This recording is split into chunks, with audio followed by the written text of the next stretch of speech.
Hello, beautiful people. Welcome back to another exciting episode of Inside Nigeria TV Gossip.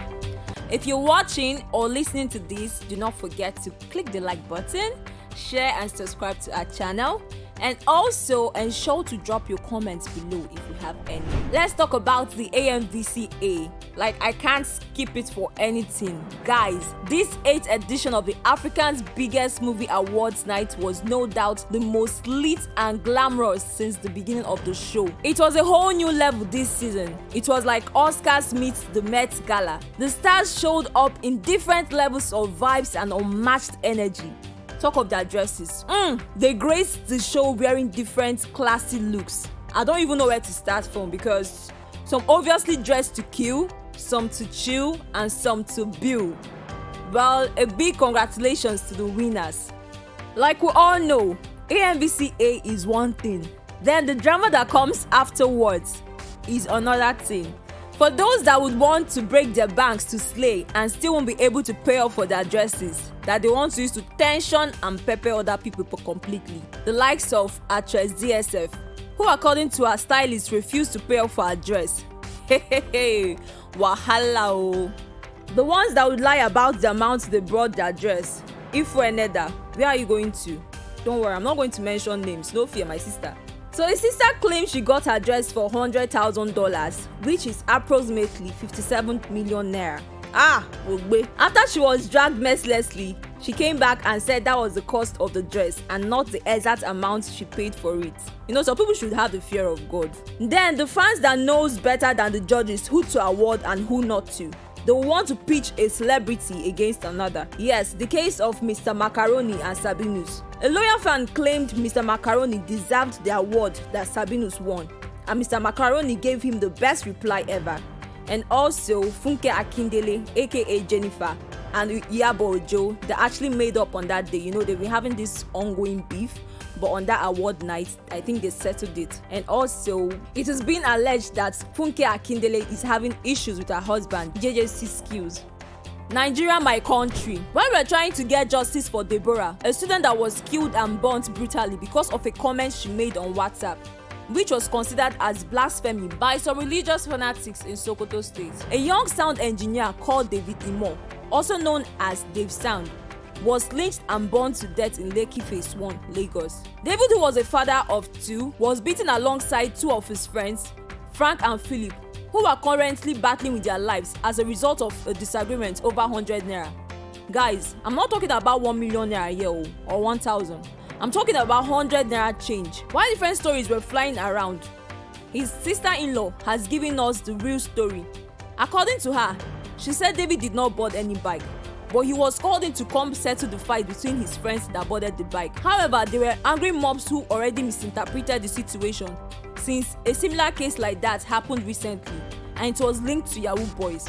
So David ran and hid himself, and a woman who didn't really know much saw him and raised an alarm, accusing him of being a ritualist. The mobs used stones to break his head, beat him up, stripped him naked, and finally they burnt him. The young man just lost his life because he was called in to separate fights. The federal government has announced resumption date for Abuja to Kaduna train service. The Nigerian Railway Corporation said the Abuja to Kaduna train services will resume on Monday, May 23rd. I really do not have a problem at all. But for those of you that want to risk your lives and board any train, remember the victims that were adopted on March 28th after a train in Katari, Kaduna State was attacked by bandits have not been released, and the federal government are not doing anything about it. To be forewarned is to be forearmed.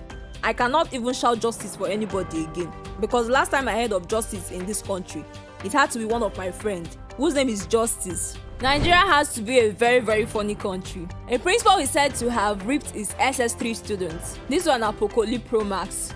SS3 students of Joseph Itoto Memorial Group of Schools in Benin City, Edo State, were left stranded after their principal absconded with their WAEC fees. Aside that, the principal also puts the school up for sales after he failed to enroll them in the ongoing exams. Despite collecting the exact enrollment fees from them, the students were so enraged and they ended up destroying the school's properties. Some people should have the fear of God.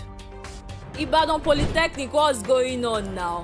Two students of Poly Ibadan lost their lives while having sex in Oyo. According to the reports, the guy Oromi Dayo Daniel was found dead and his girlfriend Adeleke Aramide was rushed to the hospital after being found unconscious. She, however, passed away after some time. Some said they died after taking tramadol and having engaged in several rounds of sex. I don't know who was counting it, while some alleged it was as a result of thunderbolts known as magun. The story no too clear, sha. Shey you see this country, this country has money.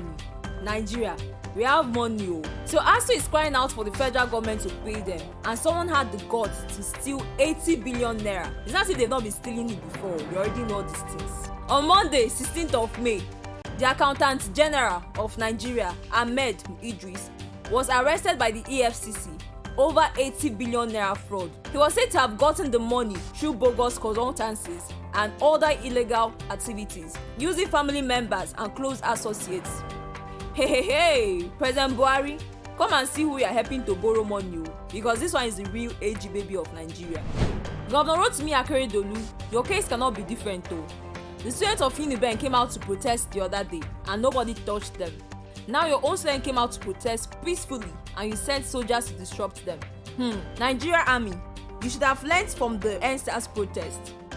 So somebody has pledged loyalty to Nigeria. He said he'll never retire from politics until he becomes Nigerian president, even at his old age. Nigerians, better shine your eyes and youths, better wake up and take responsibilities.